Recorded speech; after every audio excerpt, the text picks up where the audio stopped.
Hello, budget bakers. We are here today to make baklava. Yes, you heard me, baklava. Is it really a budget baking dish? Well, yes, because when you make it at home, it saves you money. So I am here with my daughter Felice today because she asked to be in the video to help, which I thought was really cool because this recipe works best if you have two sets of hands, and you'll see why. Okay, so what we're gonna do to get started, let me tell you everything that I've got, and then I'll tell you approximately how much it costs to make the recipe. So I've got a pound of walnuts, I've got sugar, oil spray, cinnamon, cloves, honey, and butter. I've got 2 sticks of salted butter melted here, and I have another one out in the event that we need it. And what we're going to do is we're going to start off by creating our filling. But before that, I want to tell you approximately how much it costs to make this recipe. So it's approximately $20 to make the recipe. And the recipe says it makes 24 pieces of baklava. However, those are pretty large pieces. So I would cut them in halves, which would give us 48 pieces of baklava.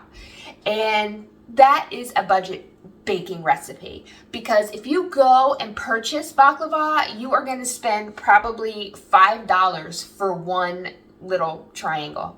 So there you go. All right, let's get to it. So what we're going to do is we are going to take our 1 pound of walnuts and we are going to put them in a food processor. Okay, so let's start with that. And as always, I have my garbage bag right here to make it easier for me as I bake, because I can't stand a mess. Okay, so we're going to take our nuts and we are going to add sugar. So to that we are going to add 1.5 cups of regular sugar. Let's get that added in. 1.5. Okay. Yes. But so if you were to buy 48 pieces of baklava, that would be equivalent to $205. That's very good math that you did in your head. I can't even do that. I used my fingers. That's okay. I can't even do that. All right. So now we've got our nuts and our sugar in there. We are going to add a teaspoon of ground cinnamon. And then 1/8 of a teaspoon of ground cloves. Okay, and then what we're going to do is we're going to process that all together. And that is going to be our filling. All right, so cloves are pretty strong. So I have 1/4 of a teaspoon, so I need 1/8, so we're going to use half of that. Okay. I guess I can do a little bit of math here and there. All right, so we are going to process this. It's going to be a little on the loud side.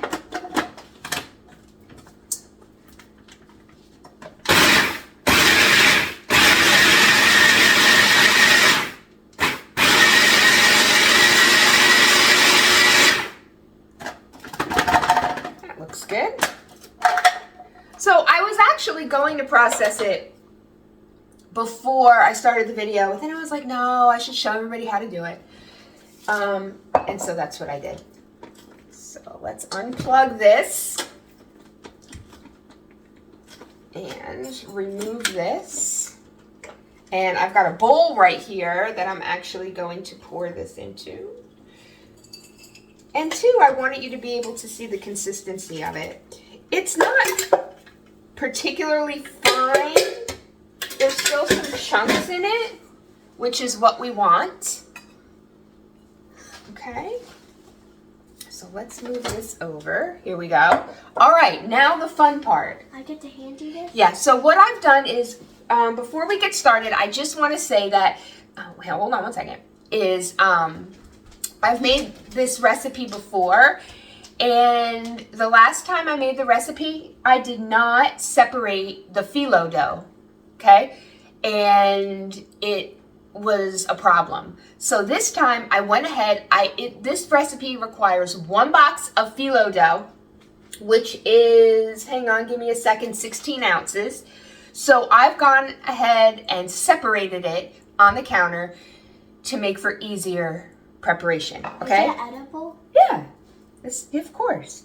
So what we're gonna do is we are just gonna brush the bottom of a 9 by 13 baking dish with melted butter, and that is gonna give us our base to begin. Will it make it more smooth? The butter, yeah, it'll soften it up. So the first stack requires 7 pieces of phyllo dough, okay? So 1 at a time. So if you could just hand me 1 at a time. Hang on, because what I've got to do is I've now got to brush it with butter. And then at the end, if there's any little pieces, see how this is kind of coming up the side? We can cut that off with a pair of kitchen shears. That's no problem. Maybe towards the end, but for right now, you got to work kind of fast. Okay, can I have another piece, please? Thank you. So like I said, we are going to put together 7 pieces of the dough. And in between each piece, we have to add butter. So it's a time-consuming process, but it is worth it, I promise. All right, may I please have another piece? Thank you. Oh, this is definitely working better. What?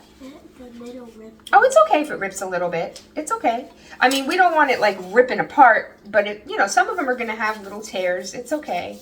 So we gotta count. So that was 3 pieces. How many do you need? 7? We're gonna do 7. Oh, what does it taste like? Well, you've had baklava before. Okay, let me have another piece, please. So this is number 4, the phyllo dough. Yeah. Well, it doesn't have much of a taste. Actually, that's a good question, guys. She asked what it tastes like. And it doesn't have much of a taste, but when you add flavors to it, you know, it kind of takes on some of the flavor. All right. Hold on one second. All right, so this is number 5. Do you know how it's made? You know, I am not sure because most times, are you helping me count? This was number 5. Most times people just buy it because it's much easier to buy than it is to make.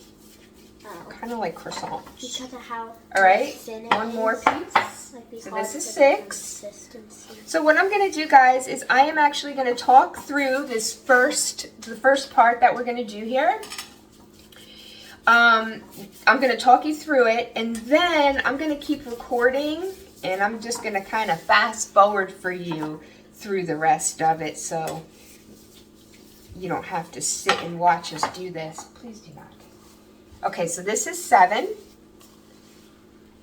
So I'm going to butter it up. And then I'm going to add the filling on top of this layer.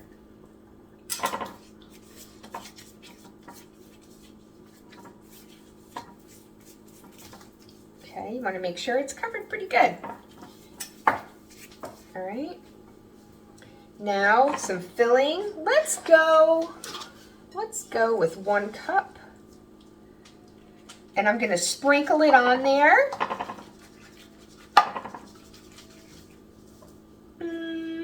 Let's see. Spread it out a little bit and see if I need any more. You want it to cover, and you want it to be probably about a 1/4 of an inch layer on here. And you want it to be, you know, as even as possible. I'm just using the back of the cup to make sure I can get it pretty even. All right, that looks good. Okay, now I need another piece of dough, please. And we're gonna do another 7 layers. How many pieces do you need in all for the whole recipe? That's a good question. Maybe if I tell you, you can add it for me. So we need 7, and then another 7, and then another 7,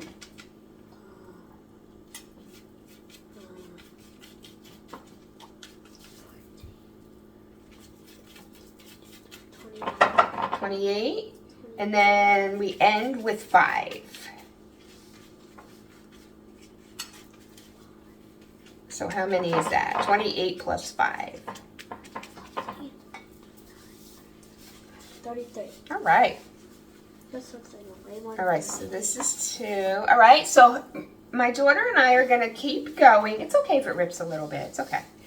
Just try not to handle it too much. That's the key, friends, is just try not to handle the dough too much, because the more you handle it, the more chances it has of ripping, cracking, tearing in half. All right? So we're going to keep going here. You'll be able to see us, but you won't be able to hear us.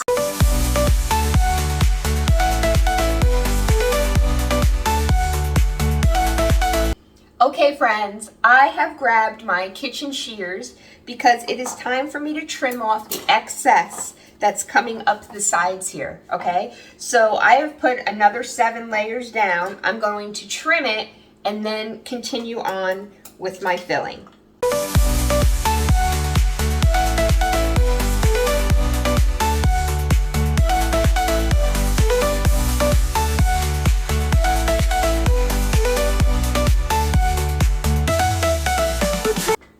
All right, friends, I am on my last sheet.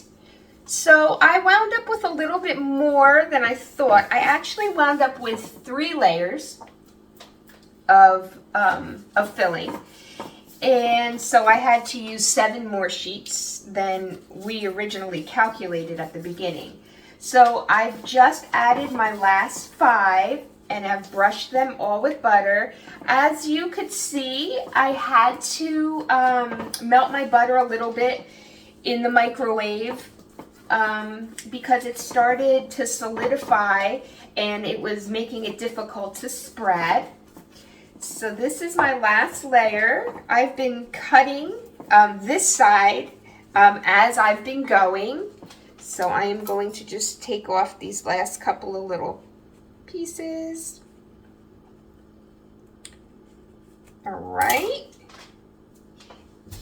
Just make sure everything is coated nicely with the butter. And it does appear to be. And I have to say that laying out the sheets ahead of time really, really helped. And I went pretty fast. So they didn't dry out or anything. So I'm really happy about that. That's definitely the way to do it. All right, so now, hang on. Finish the final layer with 5 phyllo dough sheets on top, butter the top layer. Okay, did that. Now we are going to cut the dough. Now, to be honest, the last time I did this, this was the hard part. So I'm going to get a couple of different knives here to see which one is going to work best.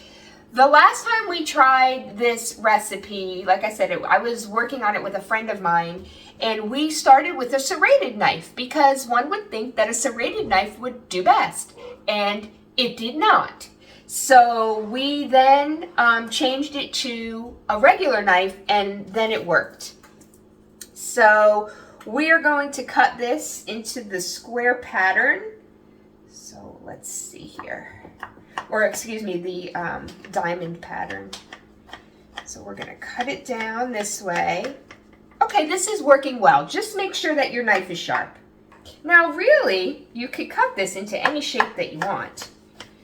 The diamond pattern is the typical design for baklava.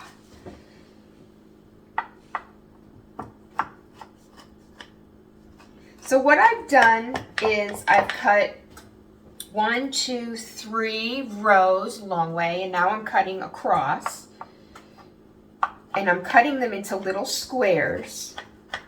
This first row, I think I'm actually going to come back and cut it in half, a little bit smaller. Okay, those were like rectangles. But I do love baklava, so I would eat the big rectangle, I don't care. All right, so now we've cut them all into squares. Let me count how many squares I've got. 1, 2, 3, 4, 8, 12, 16, 24. And now we are going to take our knife and we're going to cut the squares into triangles. So we're going to cut them across.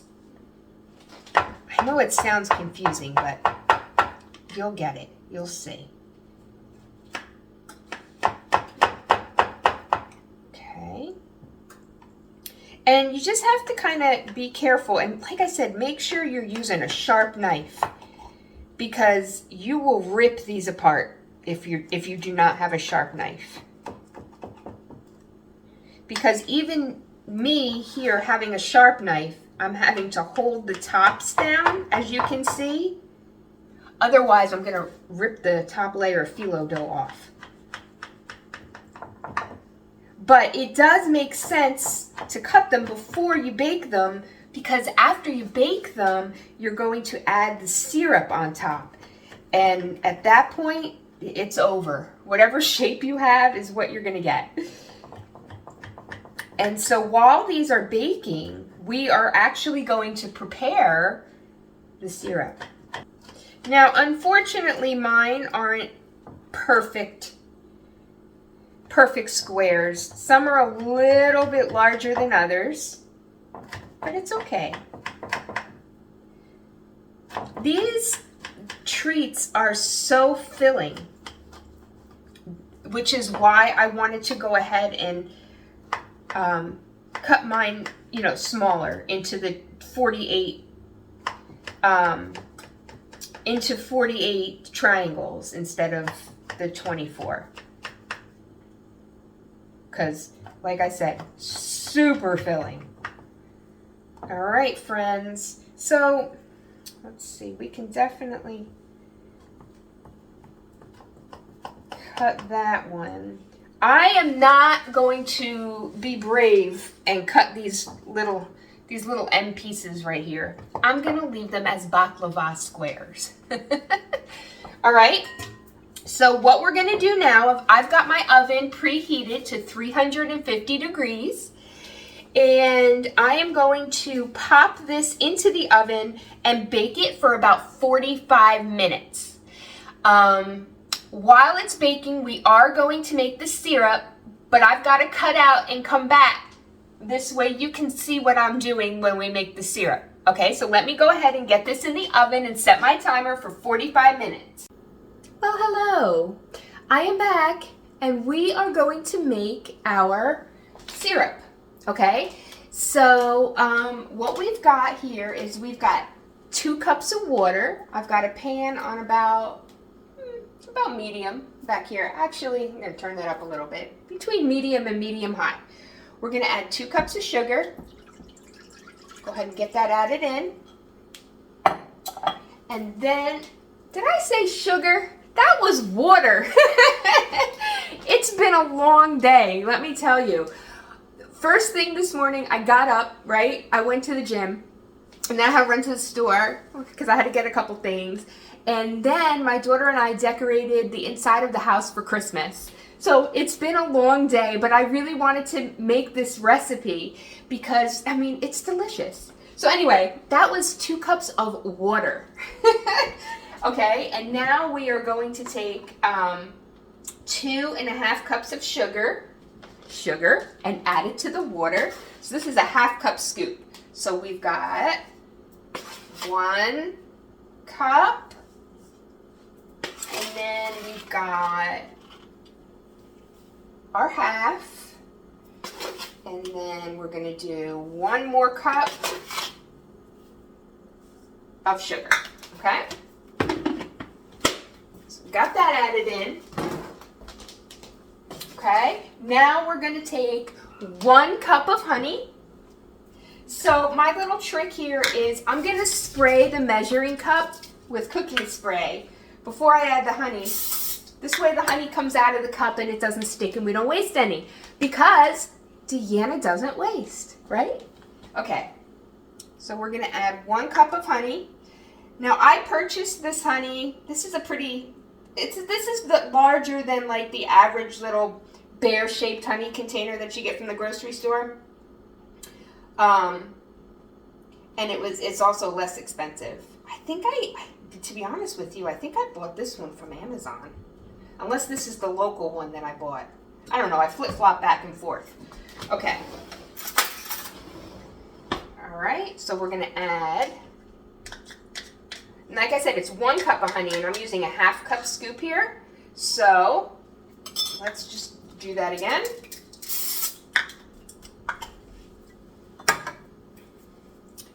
And add another 1/2 cup of honey. And then we are going to zest this orange. It was really fun keeping the orange around the house. I had to tell everybody, don't eat this orange. I need it for a recipe. And as you can see, they listened. All right. There we go. See how easy it came out? Barely anything is left in the cup. Boom. All right, I do not want to use this spoon to stir my pan. We're going to switch on over to wooden so I don't scratch her up. So basically, I am just going to stir this together. All right, I had a little spillage that I had to clean up real quick. Totally my fault. Be careful when you're stirring your syrup. All right, so let's let that set. Now the trick to this is, first of all, we need to, I'm gonna zest this orange right on in. So the key to zesting is do not get to the white part of the orange, or else it's going to give it a sour taste. So you wanna just zest the very top layer of the orange. And I like mine a little orangey. So I am going to just lightly zest the whole orange. You can add just a tablespoon if you prefer less of an orange taste. Actually, to be honest with you, by the time I get done zesting this whole orange, it's going to be not much more than a tablespoon.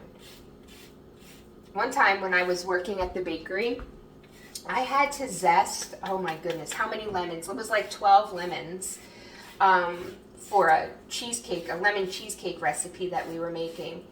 I thought my arm was going to fall off. It's tough to zest 12 lemons. And lemons are a little bit harder to zest even than orange. This orange is pretty easy to zest. I think the key is just making sure that your zester is sharp. All right, we are almost done. Can you believe it? Okay, so what I learned is that when you're making a syrup like this,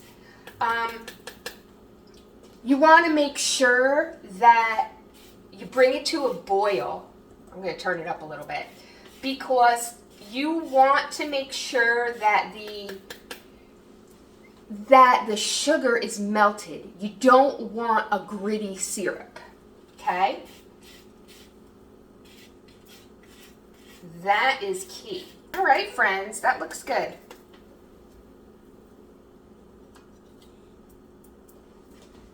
Okay. Actually, I'm going to just set that there. I don't want to waste the orange either. I'm not sure what I'll do with it. If I'll just peel it, eat it, or juice it. I don't know. We'll see. All right. So anyway, here we go. It's still pretty watery. Now, also the key to this, it doesn't get super thick, okay? And I mean, of course, it's going to thicken up a bit. It's like water now. I'm going to turn it on high now that I'm done zesting the orange and I can pay attention to it. And I am going to stand here and I'm just going to stir. And I'm going to bring it to a boil. And then after it boils, I'm going to let it simmer for several minutes, probably a good 5 minutes or so. And then I'm going to let it sit and do its thing while the baklava continues to bake in the oven, okay? So as you can see, friends, it's a pretty simple process, but I did want to add something. When I was processing the nuts earlier in the food processor, In order not to dirty too many different bowls and things, you could definitely just leave the processed nuts with the spices and the sugar in the food processor and just spoon it out from there as you need it. You don't have to put it in a bowl. I just did that for you because I wanted you to see the consistency of it so that when you make this yourself, if you have any questions, you can just rewatch the video. All right, friends, I'm not going to bore you by standing here and waiting for this to boil. So I'm going to let it boil and then simmer, and we will be back. Well, would you look at this? A whole 9x13 pan of baklava made from scratch. As you can see, I'm not going to pick it up. It's hot. But as you can see, it is crispy and golden brown, exactly how we want it. I baked it for 45 minutes at 350. And like I said, while that was baking, I cleaned up and I made the syrup. Now I have to tell you, when I did make the syrup, I brought it to the boil like we talked about, and then I let it simmer for a good 10 minutes. And then I took it off the heat and I, let it come down a bit more to room temperature. I've got it here in my pan. Now, it is not a thick syrup. It's not, and it's not going to get thick. Lesson learned the last time I made it. So what we're going to do is we are just going to drizzle it. Yeah, that was a drizzle. Over the top of the baklava. Ooh, listen to that sizzle. Everything is really hot. Let's see, I'm going to give it a second because it's a lot of syrup and it does need to set, and the baklava does need to absorb the syrup. But to be honest with you, that is pretty full.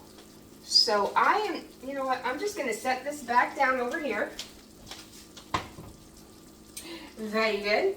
And I am actually going to remove a slice. Okay. Now, mind you, this is extremely hot. You don't want to do this really, but I want to take a slice out so you can see it, and then so we can taste it. But you want to let this set, and you want to let it absorb the syrup. And I am not going to touch it with my hand. I keep telling myself, don't touch it, don't touch it, don't touch it, it's hot.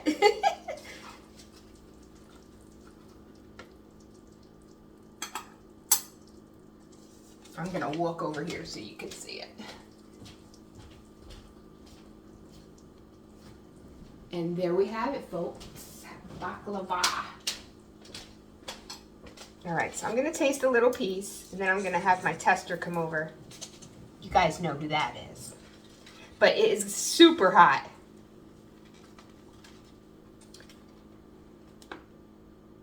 Super hot.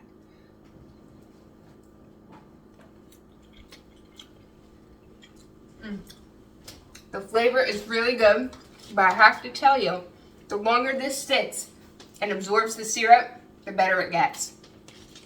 Taste tester. Would you like to come over and have a taste? Yeah. Okay. Come on. I'll get you some. Now, it is going to be super hot. So, blow it. I'll blow it. All right. Well, I'm trying to get you a little bit of everything. Here, I can get it. It's really hot, okay? Be careful. How many times did I warn her it was hot? You like the flavor? Taste the honey? Do you taste the, what else do you taste? Do you taste the orange? You don't taste the orange? Really? I zested that whole orange. Did you last time? Yeah. All right. So there you have, well, do you think it tastes good? Well, she must. She took the plate and ran. That's when you know it's good. When your child takes the plate and runs. All right. So there you have it, folks. About $20.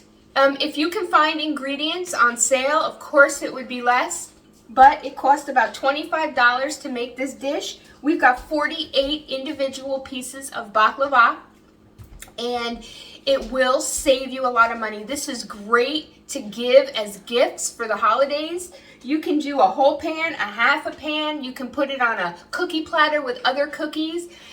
You can stack up about 6 pieces and wrap it and give that to your neighbors, whatever you would like to do. Or you could just eat it all yourself, like we might do. All right, friends, I'll be back soon.